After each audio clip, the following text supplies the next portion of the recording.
I want you to stop where you're at right now. I want you to stop where you're at. And I want you to go, okay, here's where I'm at. Whether I have 2 clients, 15 clients, 50 clients, it makes no difference, right?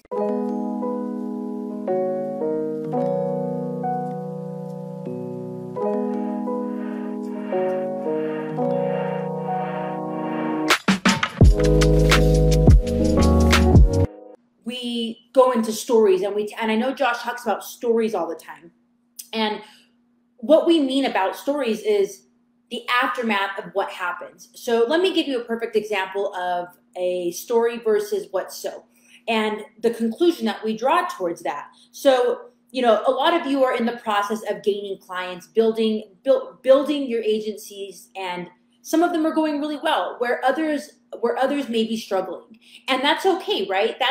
We're all starting somewhere, and we're all in a different journey, and that's okay. And what I want to talk about tonight is that it doesn't make a difference where you're at in this journey. I want you to stop where you're at right now. I want you to stop where you're at, and I want you to go, okay, here's where I'm at. Whether I have 2 clients, 15 clients, 50 clients, it makes no difference, right? I want you to stop where you're at, and I want you to think about what happens and what it looks like for you when something doesn't go your way.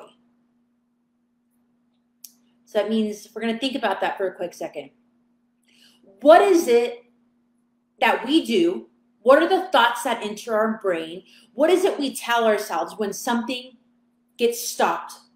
Whether that's doing 10 screencasts, 20 screencasts in one day, and not a single person gets back to you. What is it we tell ourselves? Right? Most of us go, let's just take that as an example, right?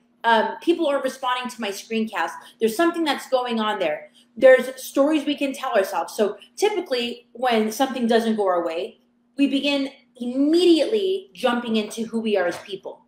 We immediately begin jumping into, I'm not weak person. It's my voice. I must be too skinny or too fat or too this or too that, right? We go into all this stuff about why it is people aren't getting back to us, instead of continuing to move the ball and continuing to follow through with what it is we're doing, right? Because most of us have ideals and standards about ourselves, whether they're disempowering or empowering.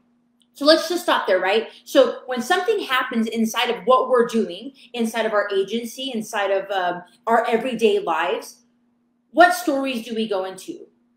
And for me, I typically find that, and people that we coach and people that, that come to us and they go, how do I elevate myself to the next level? I typically find that it's the same story. I'm not good enough.